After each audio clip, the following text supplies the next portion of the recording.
Bongola lola Samambie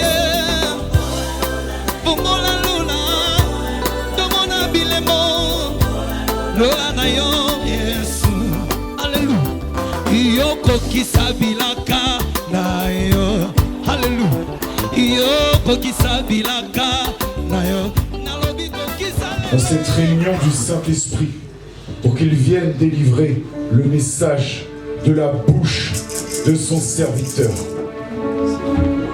Bien-aimé dans le Seigneur, sois concentré. Sois concentré. Dis à Dieu d'ouvrir ton cœur pour recevoir le message qui t'est destiné aujourd'hui. Prions le Seigneur. Alléluia. Dieu Tout-Puissant, Seigneur de gloire, nous sommes ici, Seigneur.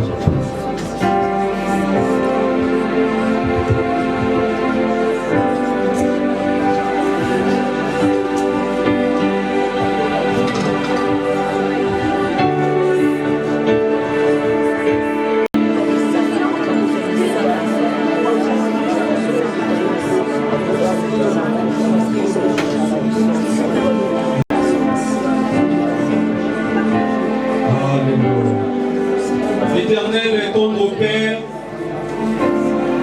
les dieux d'Israël, les dieux de mes femmes, les dieux de Malo, de mon Père spirituel.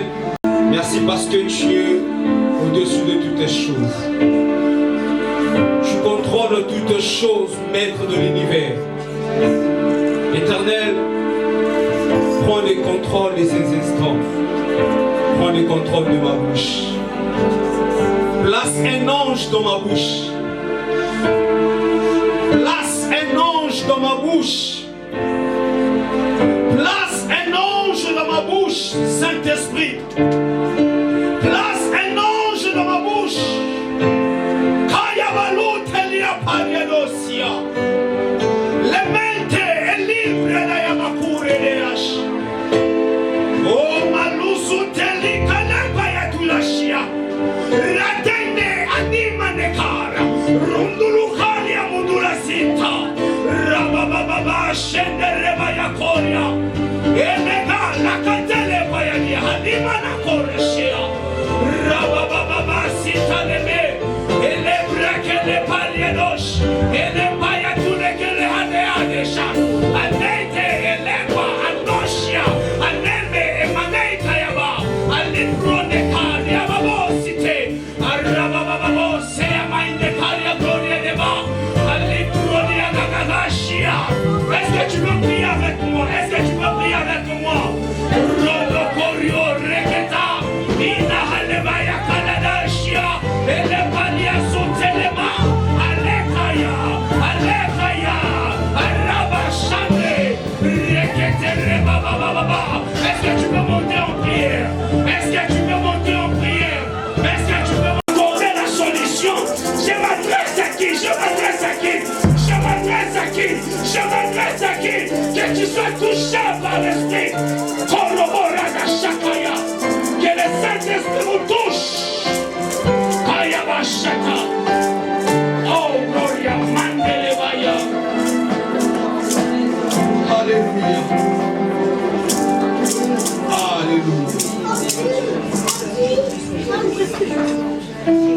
Gloire à Jésus. Est-ce qu'on peut reprendre en place en acclamant très fort pour le Seigneur?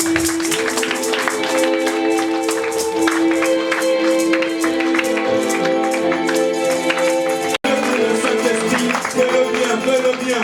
Acclamez, pourquoi vous êtes lourd comme ça? Acclamez pour le Saint-Esprit.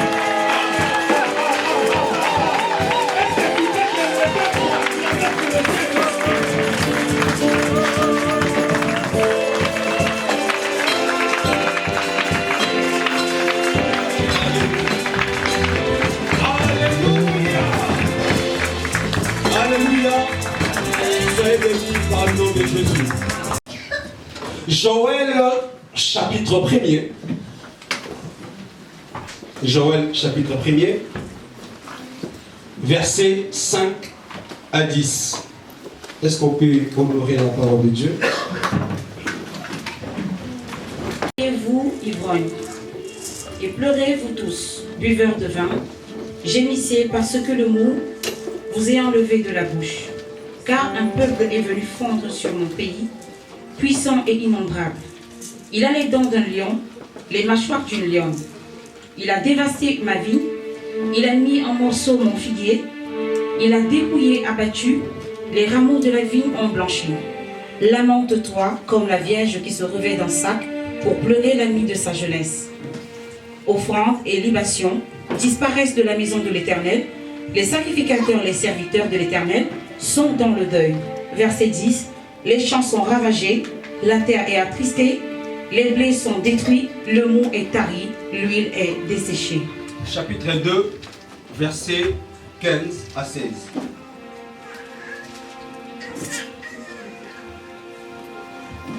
Toujours Joël, chapitre 2, versets 15 à 16.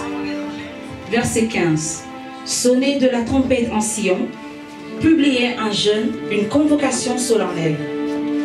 Assemblez le peuple, formez une nation sainte, formez une sainte réunion, assemblez les vieillards, assemblez les enfants, même les nourrissons à la mamelle, que l'époux sorte de sa demeure et que l'épouse de sa chambre. Verset 28. 28. Toujours chapitre 2. Verset 28. Après 28, cela, 28 à 30. après cela, je répandrai mon esprit sur toute chair. Vos fils et vos filles prophétiseront, vos vieillards auront des songes et vos jeunes gens des visions. Même sur les serviteurs et sur les servantes, dans les jours-là, je répandrai mon esprit. Je ferai paraître les prodiges dans les cieux sur la terre, du sang, du feu et des colonnes de fumée. Actes des apôtres, chapitre 1er, verset 8. Actes des apôtres, chapitre 1er, verset 8. Mais vous recevrez une puissance, le Saint-Esprit survenant sur vous, et vous serez mes témoins à Jérusalem, dans toute la Judée, dans la Samarie et jusqu'aux extrémités de la terre. Le dernier passage, nous allons prendre toujours Actes des apôtres, chapitre 2, verset 1er à 4. Le jour de la Pentecôte, ils étaient tous ensemble dans un même lieu. Tout à coup, il vint un vent du ciel, un bruit comme celui d'un vent impétueux, et il remplit toute la maison où ils étaient assis. Des langues semblables à des langues de feu leur apparurent séparées les unes des autres et se posèrent sur chacun d'eux. Et ils furent tous remplis du Saint-Esprit. Ils se mirent à parler en d'autres langues selon l'Esprit que leur donnait de s'exprimer. Alléluia. Est-ce qu'on peut acclamer pour la parole de Dieu?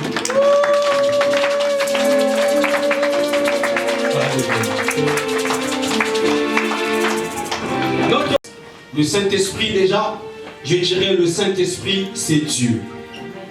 Je vais m'expliquer. Qui est le Saint-Esprit? Le Saint-Esprit, c'est la troisième personne de la Trinité. Le Saint-Esprit est la troisième personne de la Trinité. La Trinité, c'est quoi? Peut-être vous venez poser la question de savoir c'est quoi la Trinité. La Trinité, c'est trois éléments en un. Trois éléments qui forment un. C'est là qu'on parle de la Trinité. Donc, c'est-à-dire, il y a Dieu le Père, Dieu le Fils et Dieu le Saint-Esprit. C'est pourquoi on dit le Saint-Esprit est la troisième personne de la Trinité. Alléluia. Amen. La Trinité, pour la meilleure compréhension, Dieu en créant l'homme, Dieu a placé en l'homme trois dimensions.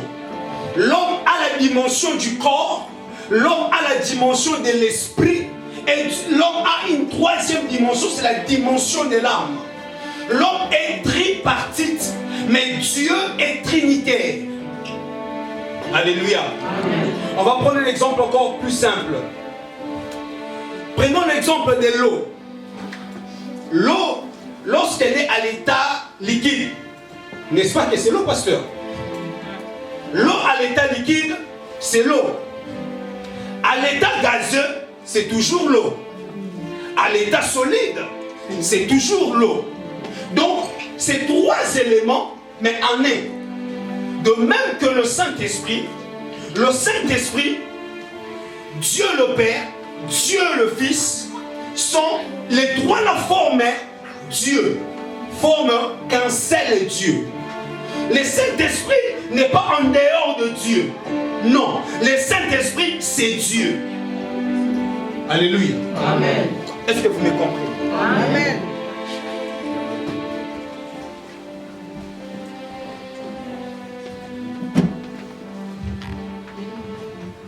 Je disais, le Saint-Esprit, en hébreu, on parle de Roua. Roua qui signifie le vent, qui est traduit aussi comme étant le souffle ou comme étant esprit. Là, je parle du Saint-Esprit. En hébreu, on parle de Roua. Pourquoi j'ai dit en hébreu? Parce que la Bible a été écrite en hébreu et en araméen. C'est pourquoi je parle de l'hébreu, Roua. Et il a encore un autre titre qu'on parle de Roua Elohim. Roua Elohim, on le voit dans Genèse chapitre 1er, versets 1 à 3. Mais je vais citer juste les deux premiers versets. La Bible dit, au commencement, Dieu créa le ciel et la terre. Au commencement, Dieu commence, Dieu le Père. Lorsqu'on parle du commencement, on parle de Dieu le Père, comme étant les créateurs de toutes les choses, les créateurs de l'humanité, les créateurs des choses qui sont invisibles et de ceux qui sont visibles.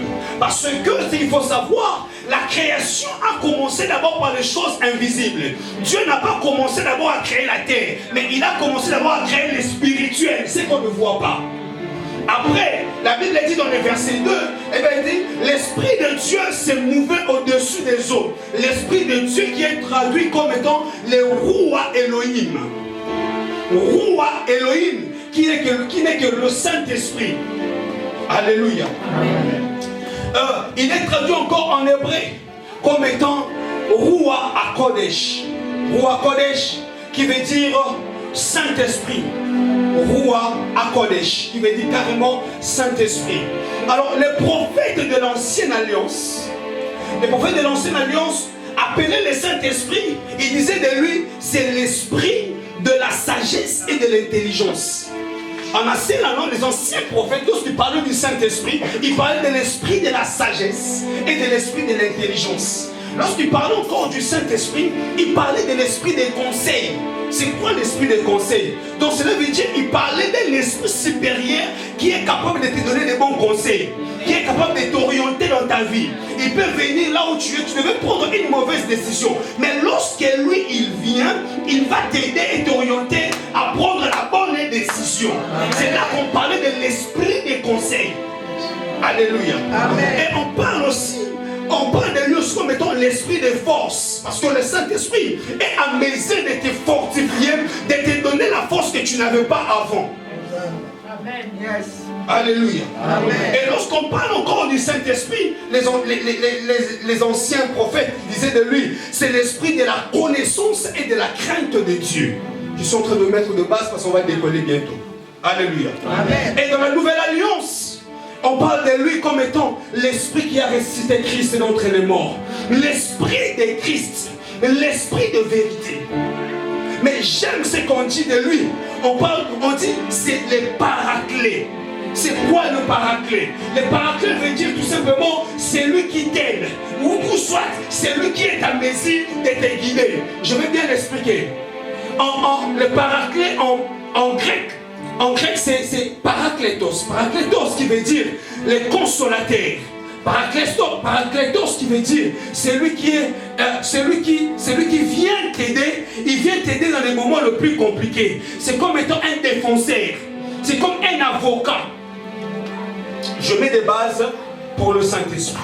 C'est là qu'on parle du parakletos. C'est comme vous allez remarquer dans Jean chapitre 14 verset 16, Jésus dit de lui, il dit c'est un autre consolateur. C'est comme ça que Jésus présente d'abord le Saint-Esprit. Il dit, je veux prier au Père qu'il vous envoie un autre consolateur. En grec, on parle de allos parakletos. Donc cela veut dire, c'est une autre personne de la même nature que moi, avec qui nous atteignons le même objectif. Donc Jésus parle du Saint-Esprit comme étant son jumeau. Donc lorsqu'on parle du Saint-Esprit, autrement on parle du jumeau de Jésus. Alléluia. Amen. Est-ce que les bases a été bien mise? Est-ce qu'on peut évoluer? Amen. Gloire au premier, verset 5, nous l'avons lu. Ici, on nous parle d'une histoire qui est très marquante. On nous parle de l'histoire des enfants d'Israël, de peuple de Dieu. Je ne dirais pas seulement les enfants d'Israël, de peuple de Dieu. Mais permettez-moi, je vais essayer un peu de prendre l'ancienne histoire et les ramener à la réalité. La Bible dit, Dieu envoie son prophète. Il envoie son prophète parmi son peuple. Lorsque le prophète arrive, j'aime la phrase du prophète. Le prophète commence en disant, réveillez-vous, réveillez-vous. Pourquoi le prophète doit réveiller le peuple de Dieu? Mais quelle est la mission cachée derrière cette phrase de réveiller le peuple de Dieu? Alléluia. Amen. Le prophète, il arrive, il dit au peuple de Dieu, réveillez-vous, réveillez-vous. Après, il commence à dire, toi qui es ivrogne, toi qui es encore dans cette mauvaise vie, toi qui es encore dans l'adultère, toi qui es dans la masturbation, toi qui es dans une vie sale, réveille-toi et sors de là. Amen. C'est ça le message du prophète. Pourquoi il réveille son peuple? Il réveille le peuple de Dieu pour qu'il puisse sortir de l'envoûtement. Parce que il y a un mouvement qui était venu pour engloutir les enfants de Dieu, pour les rabaisser. Et c'est un mouvement spirituel. Maintenant, Dieu envoie son prophète pour libérer son peuple. Mais le premier message de son prophète, c'est le message du réveil. Pourquoi il réveille le peuple de Dieu? Pour qu'il sorte de l'envoûtement, de l'ivrognerie, de l'adultère, de la mauvaise vie, de la vie sale. C'est ça le message. Et il y a une autre chose qui est encore beaucoup plus touchante. C'est qu'au milieu des enfants de Dieu, il n'y avait plus l'amour. Même qu'aujourd'hui, au milieu du peuple de Dieu, l'amour est parti. L'amour a disparu. Le vrai amour n'existe plus. Maintenant, c'est l'amour avec hypocrisie. C'est ça le problème qui se retrouve parmi les enfants de Dieu. Dieu avait raison d'envoyer son prophète. Les enfants de Dieu, ils sont entrés dans la confusion. Les enfants de Dieu ne peuvent plus demeurer ensemble pendant longtemps. Parce que, vous savez pourquoi, papa? Parce que une fois que vous demeurez ensemble pendant longtemps, il faut que toi tu donnes les dos, l'autre commence. Tu vois d'ailleurs, lui là, il m'a dit ça, il m'a dit ceci. Bien aimé, c'est ça l'envoûtement. Et à cause de manque de l'unité, cela a créé une fissure. Vu que les enfants de Dieu, ils n'étaient plus unis, ils ne pouvaient plus s'aimer d'un amour véritable et vrai, sans calomnie, sans congossa. C'est le congossa, sans le congossa, sans le cotonga, de véritable amour. Maintenant, cela a créé une fissure parmi les enfants de Dieu. Le péché n'est pas seulement l'adultère, n'est pas seulement l'impudicité. Même les congossas que vous faites, c'est aussi un péché devant Dieu. Dieu est venu réveiller son peuple par un prophète. Parce qu'à cause de toutes ces histoires, il y a eu un peuple. La Bible parle d'un peuple qui était nombreux, un peuple qui était fort, un peuple qui avait les dents du lion, un peuple qui avait la gueule de la lionne. Déjà remarquez de quelle manière la Bible est en train de parler de ce peuple. Donc il parle d'un peuple qui a une influence, pas une influence seulement physique, mais il a une influence aussi spirituelle. Alléluia. Amen. Et ce peuple-là, ce peuple a remarqué parmi les enfants de Dieu qu'il y avait de la confusion, qu'il n'y avait plus le véritable amour. Et ce peuple a profité de cela pour pouvoir détruire encore davantage le peuple de Dieu. C'est ce qu'on voit aujourd'hui même. Il y a eu un peuple qui est venu. Il a commencé à dompter les enfants de Dieu, les amener vers le mal, les donner même les dégoûts de la parole de Dieu. Parce que la Bible dit ceci, dans le verset 10 du chapitre 1er. La Bible dit que le champ était ravagé. Lorsqu'on parle, je suis en train d'expliquer un peu le passage, lorsqu'on dit les champs étaient ravagés, cela signifie que l'œuvre de Dieu, parce que le champ prophétiquement parlant, c'est l'œuvre de Dieu. Cela veut dire que l'œuvre de Dieu était détruite. Ce peuple, ils se sont permis d'entrer dans l'œuvre de Dieu pour les détruire et les neutraliser. La Bible dit encore, si vous observez bien, la Bible dit la terre était devenue attristée. La terre qui représente le peuple de Dieu, qui était dans les champs, ils sont devenus attristés. Tout ça parce qu'il y avait une fissure. Un peuple est venu. Nous devons restaurer la valeur de la chrétienté parmi nous. Nous devons le restaurer, papa. Tant qu'on n'arrive pas à restaurer la valeur de la chrétienté, on ne vivra pas le miracle. Il y aura que le superflu. Nous allons rater le ciel parce que nous sommes en train de négliger. Et aujourd'hui, les enfants de Dieu, ils n'ont plus la valeur du sacré. Les enfants de Dieu peuvent se réunir pour faire tomber leurs frères enfants de Dieu. Allez-y sur les réseaux sociaux, dans les TikTok, lorsqu'on dit oh, un faux pasteur, au lieu que les enfants de Dieu aillent défendre ces pasteurs, mais les enfants de Dieu aillent encore commenter aventurier escroc. Est-ce qu'il est escroqué? Non, soyons sérieux. Les réseaux sociaux n'est pas un juge. Qui a établi les réseaux sociaux comme étant juge aujourd'hui? Nous, les enfants de Dieu, nous faisons le mal en appuyant les autres personnes pour détruire nos propres frères. Nos propres frères. Ils sont détruits. Moi, je suis prophète, permettez-moi. Des fois, je suis dur. Je suis prophète. C'est mon langage prophétique. Je ne peux rien faire. J'aime dire la vérité. Aujourd'hui, maman, dans les réseaux sociaux, tu n'as même pas la preuve. Une personne vient écrire son histoire. Si la personne est sorcière, si c'est un démon, tu ne le connais pas. Oh, le pasteur là m'a escroqué. Est-ce que toi tu as vu lorsqu'on a escroqué la personne? Arrêtons ça. Nous devons restaurer. Parmi les catholiques, ces histoires n'existent pas. Parmi nos frères musulmans, ces histoires n'existent pas. Et ils sont à mesure de défendre leurs soldats jusqu'à la mort. Mais nous sommes l'unique peuple, l'unique armée qui abandonne ses généraux. Et vous disiez, les chrétiens qui partagent ça, regarde-moi ces aventures. Pourquoi vous partagez ça au lieu de défendre? Vous êtes en train de commettre de graves crimes devant Dieu. Parce que Dieu, au dernier jour, il vous demandera. Ça, c'est la vérité. Dieu vous posera la question. Pourquoi vous avez fait ça? Un homme de Dieu peut pécher maintenant.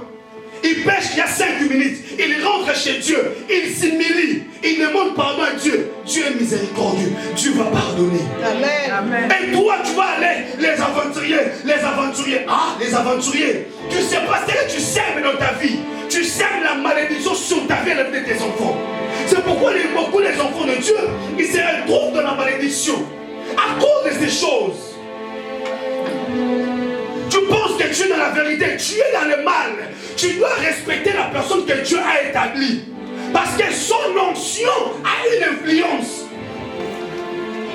Les airs qu'il passe en privé, son alliance avec Dieu, tu ne sais pas. Alors, il faut avoir des réserves pour dire du mal des noms de Dieu. Tu ne connais pas ses alliances. Tu ne sais pas ce qu'il fait en privé. Tu ne sais pas combien est-ce que ses genoux sont devenus noirs pour chercher la face de Dieu. Tu ne sais pas combien de jours il est allé chercher Dieu dans les montagnes. Tu vas te créer des malédictions pour rien. Il t'a même rien dit. Mais à cause de ses sacrifices devant Dieu, parce que Dieu n'oublie jamais le œuvre de ses serviteurs. Servir Dieu n'est pas facile, c'est compliqué, servir Dieu. Alors, si vous voyez un homme de Dieu tenir durant longtemps, il faut l'applaudir. Ce n'est pas facile. C'est une œuvre qui fait pleurer chaque jour. Des fois, on se retrouve seul, jugé de tous. Nous sommes des enfants de Dieu. Nous sommes le peuple de Dieu. Nous devons nous unir. Nous devons restaurer la valeur de la chrétienté. vérité dans nos cœurs. C'est comme ça qu'il y a un peuple qui prend même nos enfants pour les amener dans le mal. La Bible dit, les mous ont tari. Les mous c'est quoi? Les mous c'est avec les mous qu'on fait le vin. C'est avec les mous qu'on fait le vin.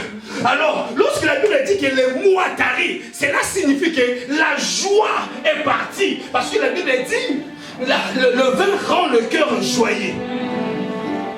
Maintenant, écoutez-moi ça, ici c'est très important. Il y a même nos enfants, nos chrétiens, nous chrétiens, dans certains endroits, on ne se présente plus chrétiens.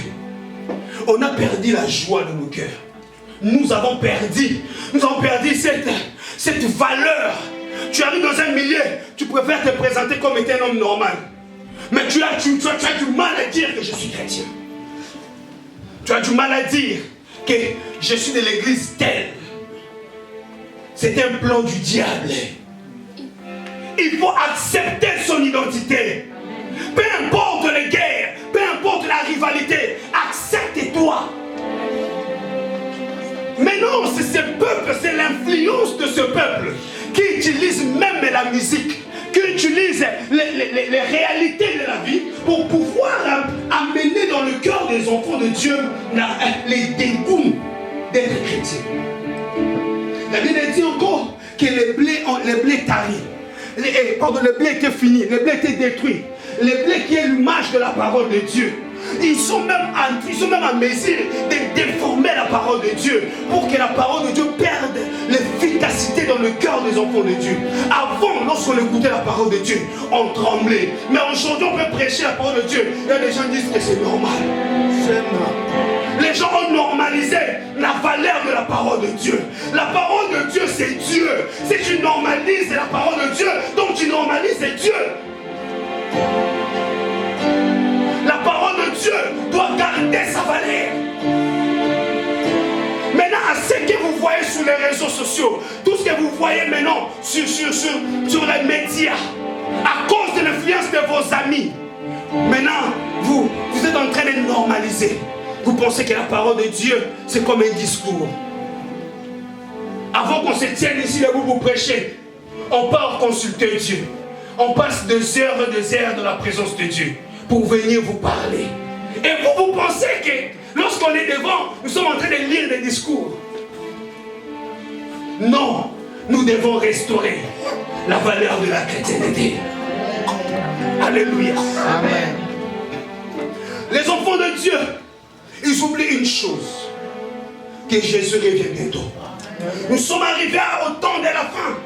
C'est le temps à laquelle Jésus revient. Nous sommes sous l'influence d'une nouvelle génération. Non, je vais dire d'une nouvelle vague du réveil. Et cette vague, cela va déterminer la fin de toutes choses.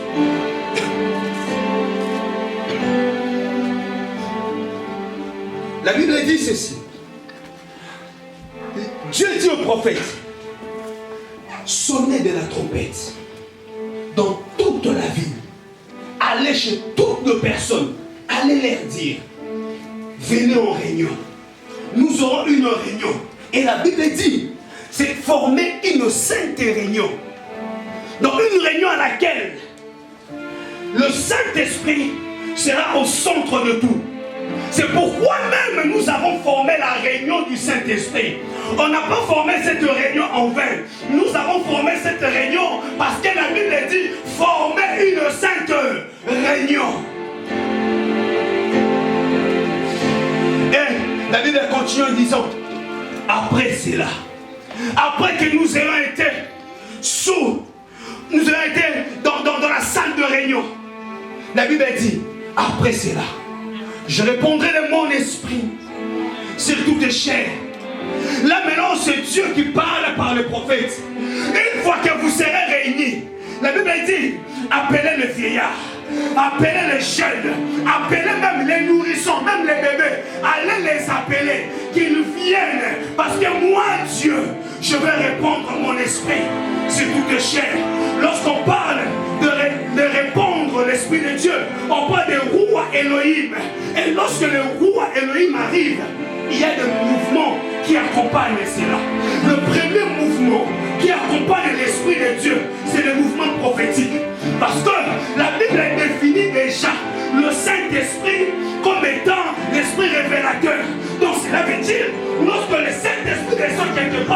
il va amener un mouvement prophétique.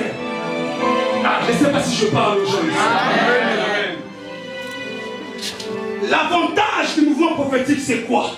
Les mouvements prophétiques en Inde, il y a plusieurs éléments. Mais parmi les éléments les plus importants que je vais citer que 5. Le mouvement prophétique est très important pour cette génération. Nous sommes arrivés à une génération où la montée du spiritualisme et du satanisme est devenue très forte. Aujourd'hui, on enseigne même la spiritualité satanique sur les réseaux sociaux. Il y a des lives, il y a des marabouts qui font des lives pour expliquer les gens la spiritualité dans le satanisme.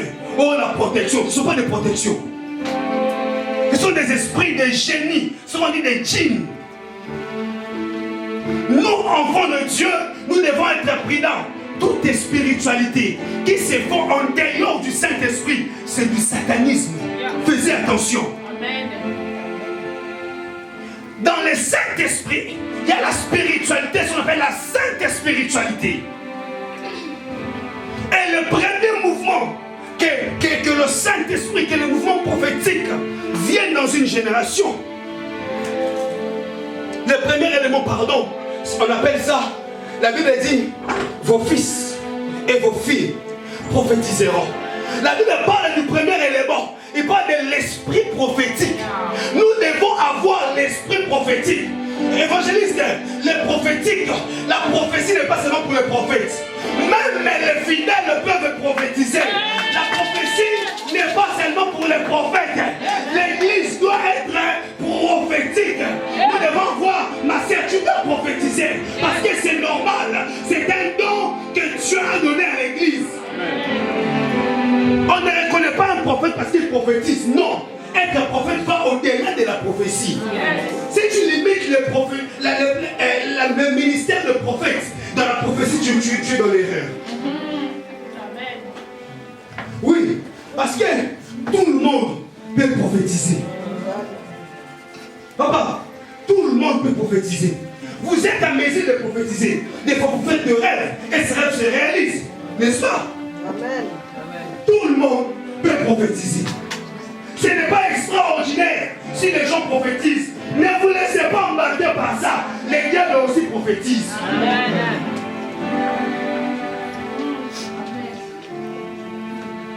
Tout le monde peut prophétiser. Mais ce n'est pas tout le monde qui prophétise qui sont des prophètes. Les prophéties, les ministères de prophètes vont au-delà de la prophétie. Là, c'est le premier élément. Mon souhait, dans mon cœur, je le désire ardemment. Chaque jour, à chaque fois, je mets mes pattes, je mets mes genoux par terre. Je dis, Seigneur, réponds l'esprit prophétique dans ton église. Laisse que Dieu exauce cette prière. Que Dieu réponde à l'esprit prophétique dans l'église.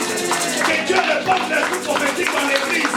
Que dans ta maison, que tu sois la prophétesse de ta maison. Que tu sois le prophète de ta maison. Que tu prophétises pour tes frères et sœurs. C'est possible. C'est possible. C'est possible.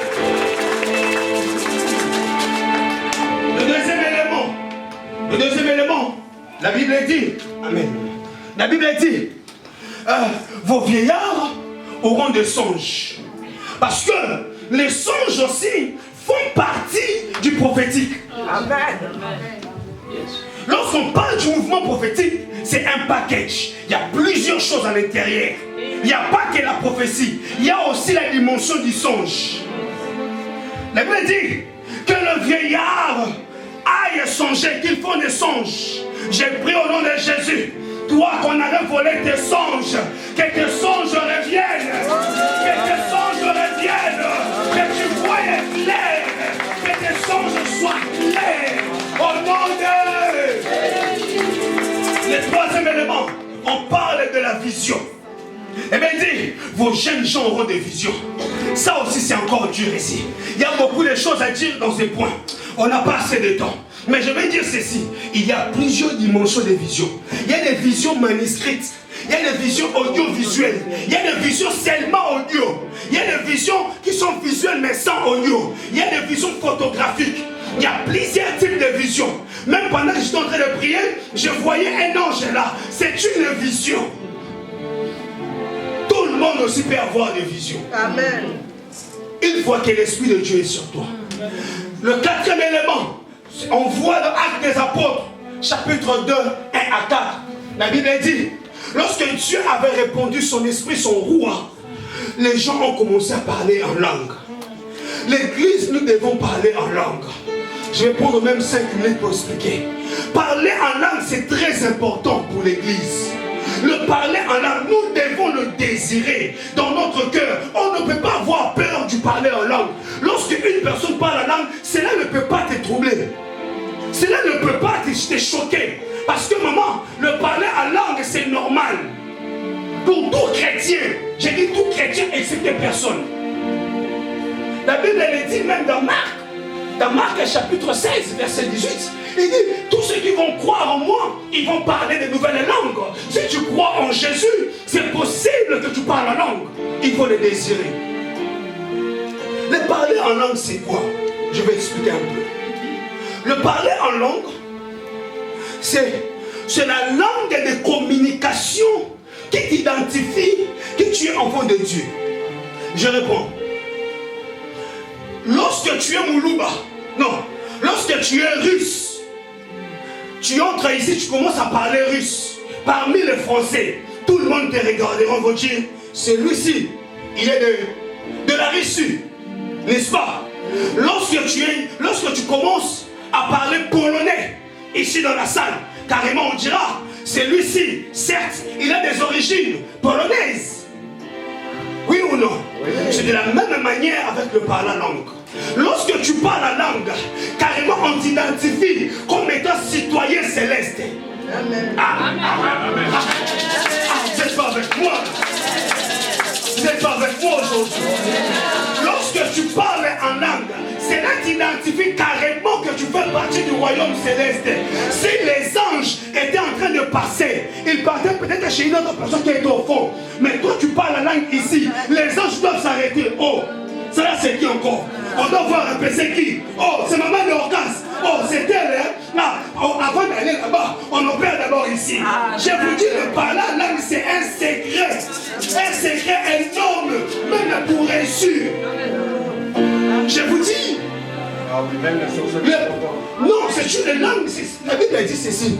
Celui qui parle la langue ne communique pas aux hommes. Celui qui parle la langue, il communique à Dieu. Lorsque tu parles la langue,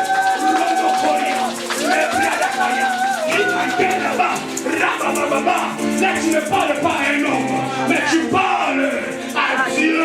Tu les communiques même pas avec les sorciers. Ils ne seront pas obligés de comprendre. Avancez. Parce que le parler en langue c'est un mystère. Moi j'ai dit bien aimé, priez beaucoup en langue, priez peu en français. Lorsque tu pries en français, même ton voisin comprend, même ton ennemi écoute, même les sorciers les contrôlent, ils s'écoutent et ils comprennent. Mais lorsque tu dis,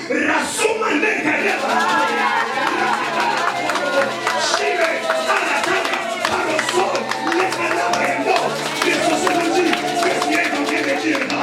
Qu'est-ce qu'il est en train de dire cet homme? Parce que tu libères les mystères de Dieu. Bravo, Shabbat. Bien aimé, pour finir, on va parler de la 5e élément. Pour finir, du 5e élément. La Bible dit, dans le verset 30, la Bible dit ceci. Il dit, je ferai paraître les prodiges dans le ciel et sur la terre. Bien aimé, c'est une phase très importante dans les mouvements du réveil. Les prodiges est très importante. Vous allez remarquer une chose avec le ministère de Jésus. Jésus, son ministère était caractérisé par les prodiges et par l'enseignement. Jésus enseignait beaucoup et Jésus opérait aussi beaucoup. Parce que le prodige, lorsqu'on parle du miracle, on parle d'une partie de Dieu. On parle de la partie de la divinité de Dieu parmi les hommes. Parce que le miracle, lorsqu'il descend, lorsqu'il se fait opérer parmi les hommes, c'est pour témoigner la grandeur de Dieu sur la terre. Il faut que nous, les enfants de Dieu, nous soyons réceptifs au miracle de Dieu. Parce que Dieu m'avait dit une chose. Il m'avait dit, Moïse, parmi les choses qui vont s'opérer, c'est les miracles. Dieu ne m'avait même pas parlé du prophétique.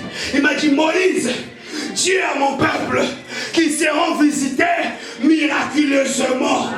Dis à mon peuple que le miracle seront leur partage. Même ceux qui ont pas de problème déclarés incurables. Mais à cause du miracle, ces problèmes auront des solutions. La Bible dit du son. Juste après avoir dit ça, la Bible dit du son, du feu, de la colonne de fumée. Je vais expliquer vite fait. Du son, on parle du son. Les sons, c'est l'image de la vie. Les sons, c'est aussi l'image du sacrifice. Mais je ne suis pas dans les sacrifices. Je suis d'abord dans la vie. La Bible dit, lorsque Dieu parle du miracle, Dieu dit, je veux opérer le miracle parmi ceux qui ont la vie. Or que la vie, c'est qui? La vie, c'est Jésus. Ceux qui ont Jésus dans leur cœur, ils verront le...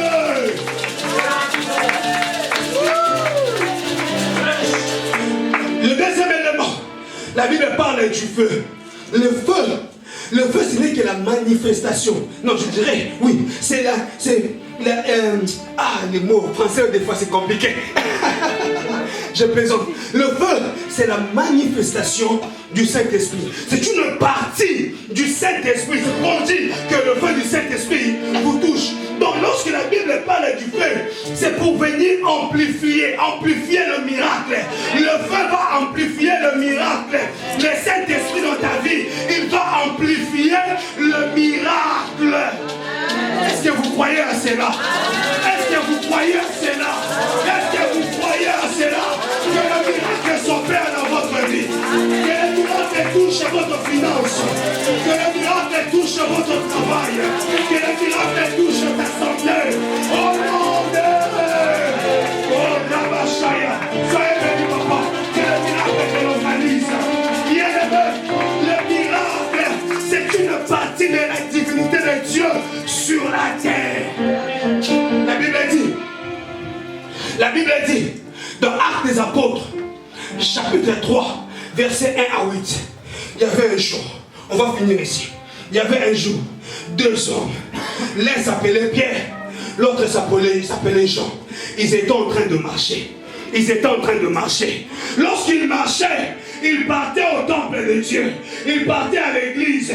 Or, il y avait un homme qui venait chaque jour à l'église, mais il s'arrêtait dehors. Mais ce jour-là, lorsque cet homme-là voit Jean, eh bien, attends, avant de voler, je vais dire ceci. Bien-aimé, est-ce que tu crois qu'aujourd'hui, c'est un jour différent? Est-ce que tu crois qu'aujourd'hui, tu verras une différence? Est-ce que tu crois que c'est là? Est-ce que tu peux dire, je suis là, Saint-Esprit? Je suis là, Saint-Esprit. Et le Saint-Esprit te localise. Lorsque cet homme-là a vu Pierre, il a vu Jean, il a dit, cet homme avait l'habitude de demander aux gens de l'argent. Il avait l'habitude de demander qu'on l'aide, qu'il puisse avoir des habits. Mais ce qui s'est passé ce jour-là, c'est extraordinaire. Cet homme-là, il dit à Pierre, il dit, Pierre, donne-moi même 10 euros. J'ai besoin même seulement de 10 euros. Je vais aller m'acheter du kebab. Pierre regarde cet homme. Il dit, hein?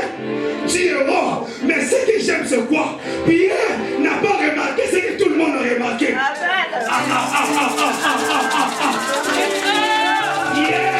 a remarqué ce que tout le monde remarque. Il arrive, il regarde, oh, 10 euros. Ok. Mais ce que moi je remarque ici, c'est un problème qui ne demande pas 10 euros.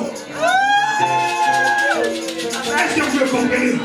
Parce qu'il y a certaines situations qui ne demandent pas de l'argent. Il y a certaines situations qui ne demandent pas d'avoir un travail. Il y a certaines situations, ce n'est pas des relations qui vont les traiter.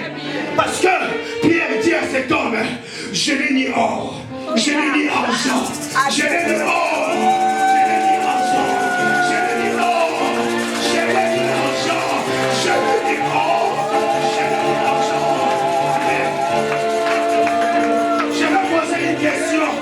Je vais poser une question. question. Vous allez observer dans la Bible de Genèse jusqu'à la malade, la personne qui était malade était guérie.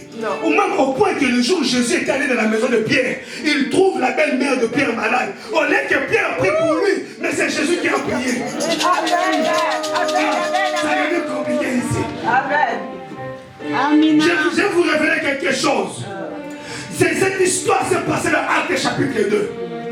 Où est-ce que Pierre avait eu le courage de pouvoir se tenir face à une maladie, à une personne malade, et lui dire, tu es guéri. C'était où? C'était dans Actes chapitre 2. Le jour de la Pentecôte, lorsque le Saint-Esprit est descendu sur lui. Pierre, ce jour-là, il a été téléchargé dans sa vie la dimension de guérir les malades. Vous m'avez raté. Il a été téléchargé dans la vie de Pierre la dimension de guérir. Si tu crois au Saint-Esprit, il va télécharger les capacités en toi. Il va télécharger les capacités en toi. Crois au Saint-Esprit. Crois au Saint-Esprit. Pierre a dit, je n'ai ni argent, je n'ai ni or, mais c'est de l'ordre spirituel.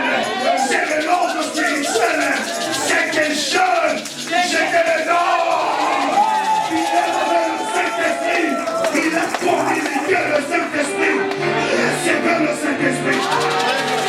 Recevez le Saint-Esprit. Recevez le Saint-Esprit.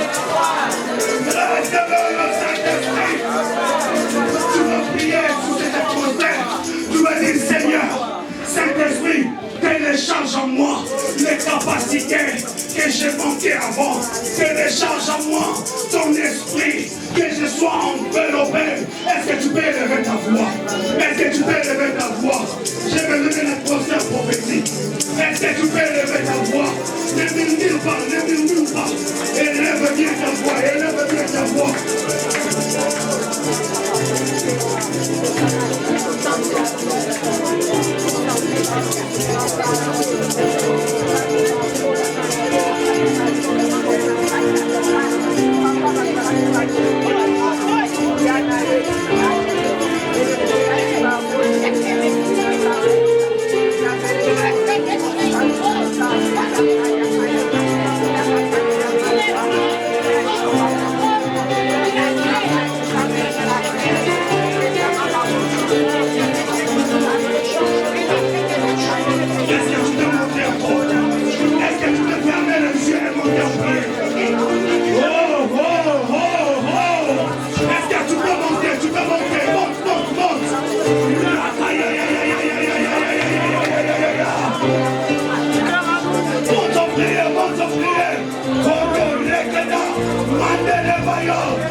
Éternel, libère la paix dans son cœur.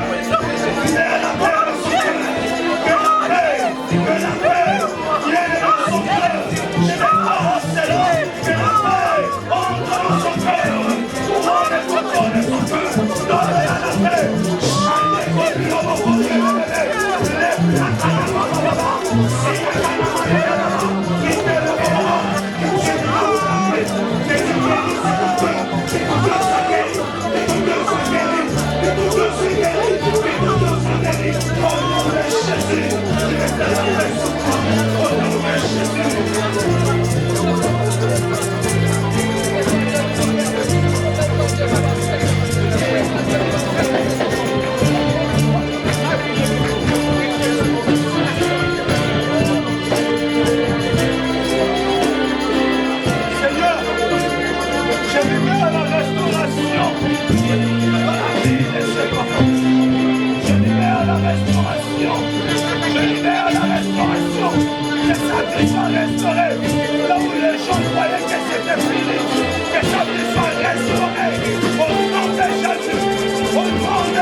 Saint-Esprit, vous êtes des spécialistes en matière de choses qui sont impossibles aux hommes. Saint-Esprit, viens maintenant toucher des gens, de personnes qui vivent des situations impossibles, des personnes qui traversent des réalités impossibles, qu'ils soient saisis maintenant par le Saint-Esprit et que leur situation puisse trouver des solutions. Paya, paya, paya, paya.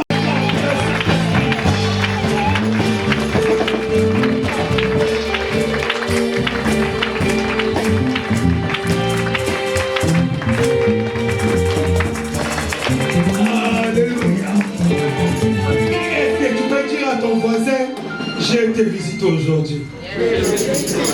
Change de voisin. Dis-le avec joie, j'ai été visité aujourd'hui. Amen. Est-ce qu'on peut reprendre place? En applaudissant très fort pour Jésus.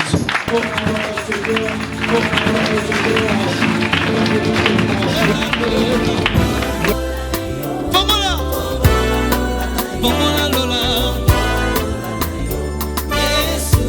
Samambie